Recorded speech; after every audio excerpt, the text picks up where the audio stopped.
하나님이 오늘 우리에게 주시는 하나님의 말씀은 요한복음 2장 13절부터 22절까지 말씀입니다. 유대인의 유월절이 가까운지라 예수께서 예루살렘으로 올라가셨더니 성전 안에서 소와 양과 비둘기 파는 사람들과 돈 바꾸는 사람들이 앉아 있는 것을 보시고 노끈으로 채찍을 만드사 양이나 소를 다 성전에서 내쫓으시고 돈 바꾸는 사람들의 돈을 쏟으시며 상을 엎으시고 비둘기 파는 사람들에게 이르시되 이것을 여기서 가져가라. 내 아버지의 집으로 장사하는 집을 만들지 말라 하시니 제자들이 성경 말씀에 주의 전을 사모하는 열심이 나를 삼키리라 한 것을 기억하더라. 이에 유대인들이 대답하여 예수께 말하기를 내가 이런 일을 행하니 무슨 표적을 우리에게 보이겠느냐. 예수께서 대답하여 이르시되 너희가 이 성전을 헐라 내가 사흘 동안에 일으키리라. 유대인들이 이르되 이 성전은 46년 동안의 지었건을 내가 3일 동안에 일으키겠느냐 하더라. 그러나 예수는 성전된 자기 육체를 가리켜 말씀하신 것이라. 죽은 자 가운데서 살아나신 후에야 제자들이 이 말씀하신 것을 기억하고 성경과 예수께서 하신 말씀을 믿었더라. 아멘. 하나님의 말씀입니다. 자리에 앉으시겠습니다. 실제로 프랑스 파리에서 있었던 일입니다. 어떤 남자 죄수가 여자로 분장을 하고 탈옥을 했습니다. 목소리도 몸짓도 옷차림도 영락없이 여자였습니다. 그런데 이 사람이 도시 중심가에서 아주 쉽게 체포를 당했다고 합니다. 그 이유는 이 사람이 패션 의상이 걸려있는 옷집 앞을 이 사람이 그냥 지나간 거예요. 그러면서 이 글을 이렇게 쓰신 분이 만약에 그 사람이 여자였다면 옷집을 그냥 지나갈 수 없다라는 거예요. 참고로 여러분, 저는 잘 모르겠습니다. 여자분들이 옷집을 그냥 지나칠 수 없다는 건 모르겠지만 제가 저희 어머니를 봐도 그렇고 제가 아는 여자분들은 옷을 보게 되더라고요. 근데 이분은 그냥 옷집을 그냥 지나치는 거예요. 그러니까 사람들이 저 사람 이상하다 해서 신고를 했고 쉽게 잡혔다라는 거예요. 여러분, 이 이야기를 통해서 우리가 알 수 있는 거는요, 사람은 자기를 누구라고 생각하느냐에 따라서 행동하게 된다는 거예요. 이 남자 죄수가 여장을 하긴 했지만 자기를 여자로 생각하지 않아요. 남자로 생각하니까 남자처럼 행동한 거예요. 여러분, 이처럼 사람은요, 자기를 누구라고 누구라고 생각하는 것에 따라서 거기서 행동이 나오고 태도가 나오게 됩니다. 그런데 이것은 예수님을 믿는 신앙생활에도 그대로 적용이 됩니다. 저와 여러분들도 나를 주님 안에서 누구라고 생각하느냐에 따라서 그대로 행동과 태도가 나오는데요. 특별히 오늘 말씀에서 주님이 저와 여러분들이 누구인지 이렇게 말씀합니다. 그것은 바로 저와 여러분들은 예수님이 왕 대신 성전이라는 거예요. 왜냐하면 예수님을 믿고 죄사함 받은 우리 마음 안에 예수님이 성령으로 계세요. 여러분, 주님이 계신 곳이 성전인데 여러분들 마음 안에 예수님이 계시기 때문에 저와 여러분들은 성전된 자라는 거예요. 이렇게 생각을 하게 되잖아요. 그러면 삶 또한 태도 또한 마음과 말, 행동 하나까지 거룩한 성전된 자의 모습이 나오게 돼요. 여러분, 그래서 오늘 설교 제목이 예수님이 왕 대신 성전이 되란데요. 여러분 같이 좀 따라볼까요? 나는 예수님이 왕 대신 성전된 자다. 여러분 꼭 이렇게 나를 생각하면서 신앙생활 해보세요. 그러면 주님께서 저 여러분들을 거룩한 성전된 자로 주님이 저 여러분들을 이렇게 변화시켜 가실 거예요. 여러분, 오늘 말씀을 보면 예수님이 예루살렘 성전을 가셔서 성전을 정결하게 하십니다. 구체적으로 말씀을 드리면 예수님이 예루살렘 성전을 갔는데 성전에서 소와 양과 비둘기를 파는 사람들이 있는 거예요. 또 성전에서 돈을 바꾸는 환전상들이 있는 거예요. 여러분, 이 사람들 바로 성전에서 여러분들 짐승을 팔고 돈을 바꾸는 이 사람들은요, 겉으로만 보면요, 그들은 굉장히 좋은 사람들처럼 보입니다. 왜냐하면 그 당시에 성전에서 하나님께 제사를 드리려면은 소, 양, 비둘기 같은 동물, 제물이 필요한데, 여러분들 가까이 예루살렘에 있는 사람뿐만이 아니라 예루살렘에서 멀리 떨어진 사람들도 제사를 드리고 올 거고, 심지어는 다른 나라에 사는 유대인들도 있거든요. 이들이 여러분 성전에서 제사를 드리려면 멀리서 여러분 소, 양, 비둘기 가져오는 거 어렵잖아요. 그래서 여러분 성전에서 여러분들 이렇게 짐승을 제물로 이렇게 팔도록 도와준 거예요. 또 그 당시에 성전에서 지내려면 성전 화폐가 있습니다. 디리시라는 일반 돈을 이 성전 화폐로 바꿔줘야 돼요. 그러니까 여러분들 이 성전에서 짐승 제물을 팔아주고 돈을 바꿔주는 이 사람들은 사람들이 하나님께 제사를 잘 드리도록 도와주는 사람처럼 보였어요. 그런데 오늘 말씀에서 예수님이 이상한 행동을 하세요. 노끈으로 채찍을 만드시면서 예수님이 불같이 화를 내십니다. 그러면서 짐승을 파는 사람들을 성전에서 다 내쫓아요. 그리고 돈을 바꾸는 환전상들의 돈을 쏟으시고 상을 뒤엎으세요. 그리고 예수님이 뭐라고 말씀하시냐면 내 아버지 집을 장사하는 집으로 만들지 말라 말씀하세요. 16절 다 같이 읽겠습니다. 시작. 비둘기 파는 사람들에게 이르시되 이것을 여기서 가져가라. 내 아버지의 집으로 장사하는 집을 만들지 말라 하시니. 여러분 이게 지금 우리가 성경을 그냥 읽으니까 여러분 감이 좀 별로 없는데요, 예수님이 불같이 화를 내신 거예요. 사랑이 많으시고 은혜가 많으신 예수님께서 성전에서 장사하는 사람들, 돈 바꾸는 사람들 보면서 불같이 화를 내시는 거예요. 왜일까요? 여러분 그 이유가 있어요. 여러분 그 당시에 성전을 관리하는 사람들이 종교 지도자들이 제사장과 서기관들이었는데, 이 종교 지도자들이 무슨 짓을 했냐면요, 성전은 하나님을 예배하고 제사하고 기도하는 거룩한 곳인데 돈에 대한 욕심이 엄청난 거예요. 그래서 장사꾼들을 성전 안으로 끌어들입니다. 그래서 이 장사꾼들에게 뭐라고 말하냐면, 너희들이 여기서 이 성전에서 제사드리러 오는 사람들이 제물로 짐승을 드려야 되는데 내가 사람들이 짐승을 가지고 오면 다 불합격시킬 거야. 성전에서 동물을 가지고 제물을 드리면 제사장들의 그 심사를 받아야 돼요. 그러니 이 제사장들이 사람들이 가져온 제물들을 다 불합격시켜요. 그리고 성전에서 짐승을 파는 사람들에게만 여러분들 그 제물을 사도록 해요. 그것만 이 제물은 합격이다. 그러면서 비싸게 파는 거예요. 그러면 짐승을 파는 사람들은 돈을 비싸게 팔면서 자기도 돈 챙기고 상당한 일부를 제사장들에게 뒷거리로 주는 거예요. 그리고 또 하나, 여러분 아까 돈을 바꾸는 사람들이 있다 그랬죠. 이 돈 바꾸는 사람도 제사장들과 결탁이 된 거예요. 너희들 돈 바꿀 때 환전 수수료를 받거든요. 이걸 또 엄청나게 매기는 거예요.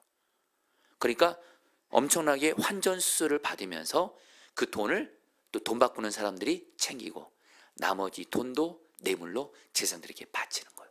한마디로 여러분들, 예수님께서 성전에 가셔서 사랑과 은혜가 많으신 예수님께서 왜 불같이 화를 내시며 성전에서 장사꾼들 다 몰아내고 다 내쫓았어요. 그리고 돈 바꾸는 사람들 돈을 다 쏟으시면서 여기서 다 나가. 내 아버지 집은, 내 하나님 집은 거룩하신 곳이, 이렇게 심각한 죄를 짓고서 하나님 앞에 더러운 죄를 행하지 말라 하면서 예수님이 화를 내신 거예요. 여러분, 저희 모두 다 예수님의 이 마음을 알기를 원합니다. 저와 여러분들 마음에도 예수님이 계세요. 여러분, 바로 우리 자신이 성전이에요. 그리고 여러분, 이 교회도 말입니다. 포도나무 교회도 주님이 계신 성전이에요.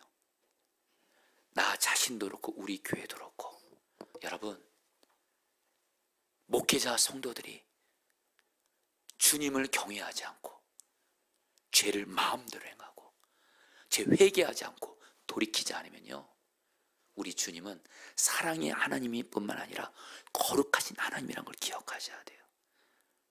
여러분, 우리 안에 계신 주님은 거룩하신 주님이세요. 사랑의 하나님만이 아니고 거룩하신 하나님이세요.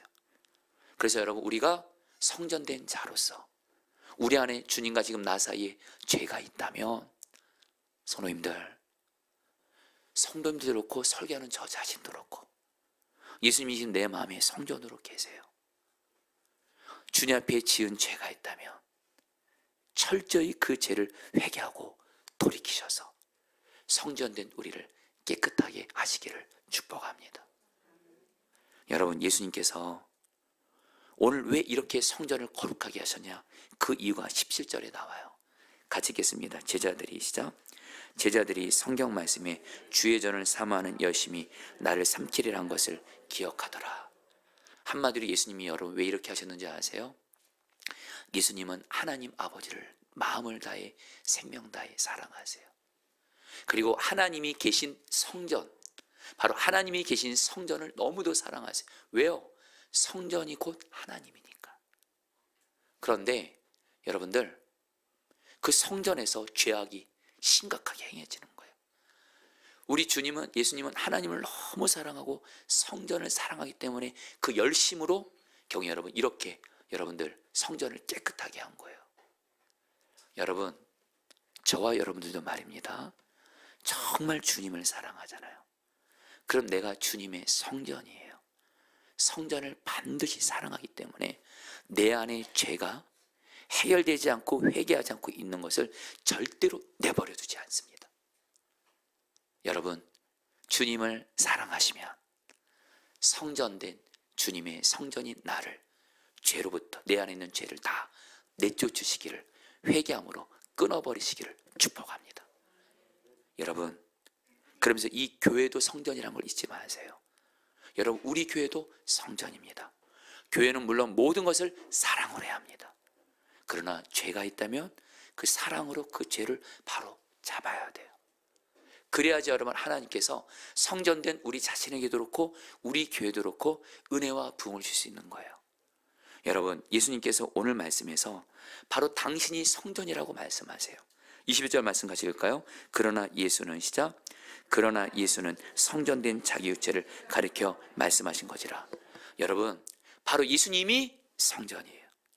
그리고 그 예수님을 모시고 있는 저와 여러분들도 성전이에요. 우리 교회도 예수님이 계시기 때문에 이 교회도 성전이에요. 그러니까 반드시 우리 자신도 그렇고 우리 교회도 그렇고 우리 안에 왕으로 계신 예수님을 바라보면서 우리에게 있는 죄를 갖고 있다면, 여러분, 오늘 주님이 저기 계신 너무도 분명한 마음이에요. 강하게도 마음 주셨어요. 지금 마음속에 주님과 나 사이에 어떤 죄 회개하지 않고 계속 있는 분들이 계세요. 하나님과 사람들 앞에 죄 짓고 마음의 생각과 말과 행동으로 죄 짓고 그리고 그 죄 여전히 품고 있는 분들 계세요. 속히 그 죄 회개하고 끊어버리세요. 그래야지 저 사람들이 예수님이 성전된 자로서 주님이 나에게 은혜와 복을 주세요. 여러분, 교회도 말입니다. 교회도 정결하기를 힘써야 돼요. 교회가 정말 주님을 경외함으로 죄 짓는 거 벌벌 떨어야 돼요. 교회가 정결할 때 주님이 은혜와 부흥을 주시기 때문에 그래요. 그래서 고린도전서 3장 16절 17절에서 이렇게 말씀하고 있는 거예요. 너희는 너희가, 시작. 너희는 너희가 하나님의 성전인 것과 하나님의 성령이 너희 안에 계시는 것을 알지 못하느냐.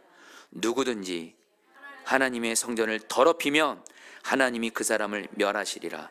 하나님의 성전은 거룩하니 너희도 그러하니라. 여러분, 우리 안에 계신 예수님이 분명히 저런들에게 말씀하십니다.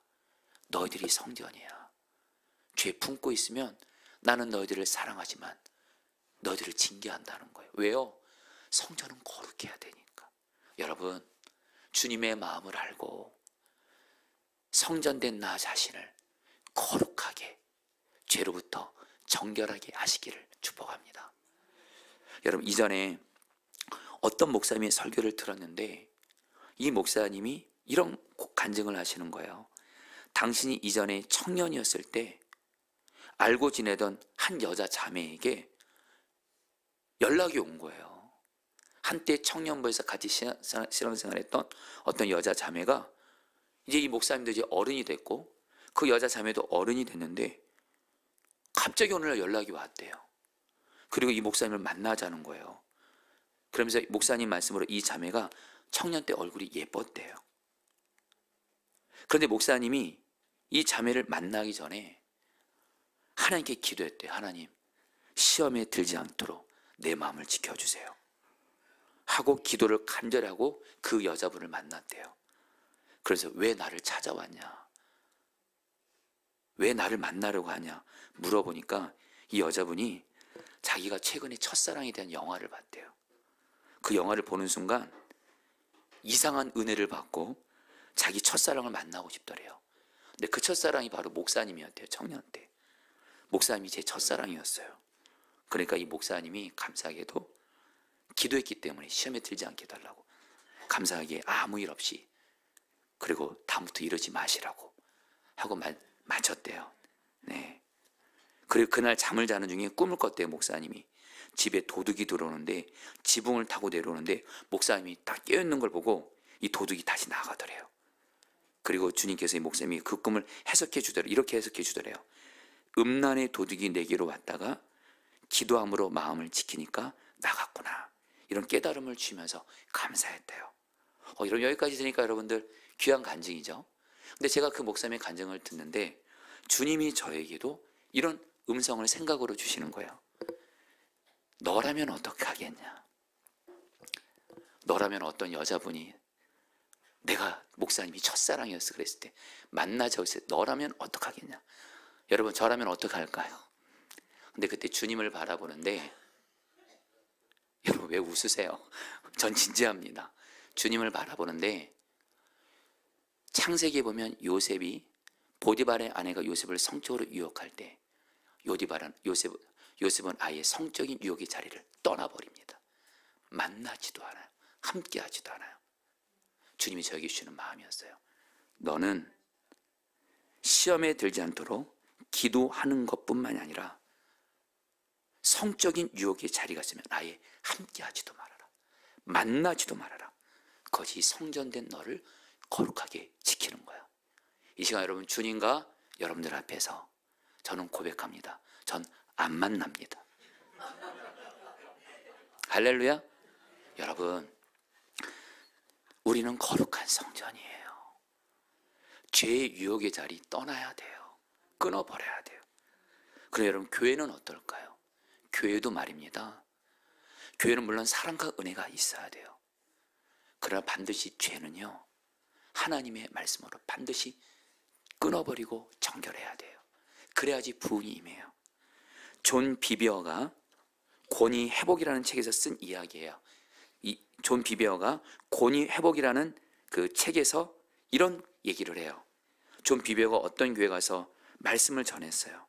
근데 말씀을 전하다가 갑자기 주님께서 계속 이 교회 찬양팀들이 하나님 앞에 죄를 짓고 있다는 것을 깨닫게 하시는 거예요. 그래서 어떤 죄인지는 모르겠지만 존 비비어가 이렇게 말합니다. 지금 이 교회 찬양팀 25명 찬양팀 대원들 중에 주님 앞에서 은밀한 죄를 짓고 있는 이들이 있습니다. 속히 죄를 회개하고 돌이키십시오. 그러지 않으면 주님이 여러분들 사랑, 은혜 대신 징계를 줍니다. 속히 회개하십시오. 근데 이거 끝나고 나서 이 찬양팀원들이 이 존 비비어 목사님에게 항의를 하는 거예요. 와가지고 은혜로운 말씀 전하지 않고 뭘 우리에게 회개하라 그러냐고 오히려 항의를 하더래요. 그런데 또 그 다음날 말씀을 또 전하는데도 또 존 비비어 안에 계신 주님께서 찬양팀 대원들 속히 은밀하게 재회개하고 돌이키라는 거예요. 존 비비어는 그대로 말씀을 전했어요. 그리고 나서 그러나 찬양팀 대원 중에 누구도 죄를 회개하지 않더래요. 그리고 얼마 후에 이 찬양팀 안에 죄가 드러납니다. 기타 연주자가 술을 마시면서 기타 연주를 하고 있는 거예요. 또 싱어 한 명이 청년부 자매와 성적으로 잘못된 관계를 갖는 것이 밝혀진 거예요. 그리고 찬양팀 리더가 한 여성과 불륜 관계까지 있는 것이 드러나게 됩니다. 결국엔 이들은 회개하지 않아요. 결국에 이 죄가 드러나니까 교회를 떠나게 됐어요. 안타깝지만 그러나 여러분 이 교회 가운데 하나님이 은혜와 부흥을 주시더라는 거예요. 여러분 중요한 건 말입니다. 죄는 끊어버리고 버려야 되고 제거해야 될 것입니다. 아멘이시죠? 여러분 저도 그렇고 여러분도 그렇고 우리는 예수님이 왕 대신 성전된 거룩한 자예요. 내 마음에도 죄가 있으면 죄 품지 말고 속히 회개하고 돌이키는 겁니다. 우리 교회도 그렇고. 할렐루야. 그러면서 여러분 예수님께서는요, 여러분 예수님의 삶에서 성전을 깨끗하게 하신 것이 2번 있었어요. 바로 오늘 말씀에서 첫 번째로 성전을 깨끗하게 하고요, 그리고 예수님이 십자가 지러 가실 때 십자가를 지기 위해서 예루살렘 성전을 2번째로 가시거든요. 그럴 때 성전을 또 들어갑니다. 근데 안타까운 건 여전히 또 장사 속이면서 하나님을 이용하면서 성전을 이용하면서 여전히 거짓되게 돈을 벌고 그런 짓을 하고 있는 거예요. 예수님이 또 이번에도 분노하십니다. 그러면서 마가복음 11장 17절에 보면 예수님이 성전을 깨끗하게 하시면서 이렇게 말씀하세요. 이에 가르쳐 이르시되, 읽겠습니다. 시작. 이에 가르쳐 이르시되 기록된 바 내 집은 만민이 기도하는 집이라 칭함을 받으리라고 하지 아니하느냐? 너희는 강도의 소굴을 만들었도다 하시매. 여러분 이 당시에 여러분 성전에는요, 여러분 성전에는 2가지 구조가 있는 거 여러분 기억하면 좋겠어요. 먼저 하나님의 백성들을 인정받았던 유대인들이 하나님께 기도하고 예배하는 그런 공간이 있었어요. 거기는 이방인들이 못 들어갑니다. 근데 이방인들도 이 성전에 기도할 수 있도록 이방인의 뜰이라고 해서 이곳에 기도하도록 공간을 만들어 놨어요. 그런데 바로 이 이방인의 뜰, 여기서만 이방인들이 유일하게 기도할 수 있는데 바로 그곳에서 장사하고 거짓된 죄악을 행하고 있으니까 예수님이 이렇게 말씀하시는 거예요. 너희들이 거짓되게 죄악을 행하는 이곳은 기도하는 곳이야. 내 하나님 아버지의 집은 만민이 기도하는 집이야. 여기서 만민은 바로 이방인을 포함한 모든 사람이 기도하는 집이라는 거예요. 여러분 여기서 우리는 교회 성전이 어떤 곳인지를 알게 됩니다. 성령을 따라했습니다. 만민이 기도하는 집. 이것을 먼저 우리 자신에게 적용합니다. 여러분 예수님이 우리 안에 계십니다. 여러분들은 성전입니다. 우리는 주님과 교제해야 됩니다. 기도를 통해서 여러분들은 기도하는 집이라는 거예요. 여러분을 좀 고백하겠습니다. 나는 기도하는 집이다. 여러분 기도로 사셔야 돼요. 기도 소홀히 하지 마세요. 기도 소홀히 하면 나는 내가 성전이 아니라고 말하는 거나 똑같습니다. 여러분 저와 여러분들 모두 다 말로만 모양으로만 성전이라고 말하지 맙시다. 기도는 안 하면서, 기도는 소홀히 하면서 나는 성전이다, 성경을 의지해서 말씀드려요. 그거 뻥입니다. 기도하는 사람만이 진정한 성전입니다. 특별히 주님은 특별히 우리가 사람에서 어려움을 만날 때 무엇보다도 먼저 기도하라고 말씀하세요. 야고보서 5장 13절입니다. 너희 중에 시작. 너희 중에 고난당하는 자가 있느냐? 그는 기도할 것이요. 성도들 중에 지금 여러분 이 말씀을 그대로 그냥 받으면 좋겠습니다. 우리 중에 지금 고난이 있는 분들 계세요? 물론 평상시 때도 기도로 주님과 교제하면서 성전된 자가 되어야 되겠지만 지금 여러분들 중에 지금 고난당하는 분 있으세요? 고난을 만난 분들 있으세요? 그는 기도할 것이요. 우리는 기도하는 집이니까. 아멘. 지난 주간에 어떤 예수님을 믿는 사업가가 겪었던 글을 읽게 되었습니다. 이 이야기를 여러분들에게 좀 해드리고 싶어요. 이 예수님을 믿는 사업가는 젊은 시절부터 탁월한 경영 감각으로 회사를 성장시켜서 수백 명의 직원을 둔 그런 사업가였습니다. 그런데 어느 날 세계적인 경기 침체로 인해 매출이 급감합니다. 그리고 아무리 전략 회의를 열고 새로운 아이디어를 내도 상황은 점점 나빠지더래요. 은행 대출은 막히고 거래처는 하나둘씩 계약을 끊었다고 합니다. 이 사업가는 밤을 새워 일해도 해결책이 보이지 않더래요. 그리고 어느 날 밤 텅 빈 사무실에서 홀로 남아 하나님 앞에 무릎을 꿇게 됩니다. 책상 위에는 수많은 보고서와 실패한 계획표들이 쌓여 있더래요. 그리고 이 사업가는 고개를 숙이고 하나님께 이렇게 기도했다고 합니다. 하나님, 제 능력으로 이 회사를 세웠다고 생각했는데 이제 보니 처음부터 주님의 손에 있었음을 깨닫습니다. 모든 방법이 막혔습니다. 주님, 이제 주님이 이 회사의 주인이시오니 주님이 일하시는 것을 보여주십시오. 저는 기도하겠습니다. 그날 이후 이 사업가는 회의 시작 전에 직원들과 함께 짧게라도 함께 기도하는 시간을 만들기 시작했대요. 그래서 직원들과 함께 이렇게 기도했다고 합니다. 하나님, 오늘도 우리 회사가 정직하게 일하게 하시고 우리 손의 수고를 통해 이웃에게 복이 흘러가게 하옵소서. 처음엔 직원들이 지금 사장이 이렇게 어려운 때 나가서 돈을 빌리고 일감을 따와도 부족한데 기도한다고 뭐가 달라지냐고 반발하더래요. 그런데 계속 이 사업가는 기도합니다. 어차피 내 능력으로 안 됐으니까, 내 방법으로 안 됐으니까 계속 자신을 기도해 드립니다. 그런데 어느 날 반발하던 직원들 사이에 이상한 평안이 돌기 시작하는 거예요. 회의는 냉정한 숫자 논쟁이 아니라 서로의 마음을 세워주는 시간으로 바뀌고요. 그리고 놀랍게도 얼마 뒤에 막혀있던 거래처 한 곳이 연락이 옵니다.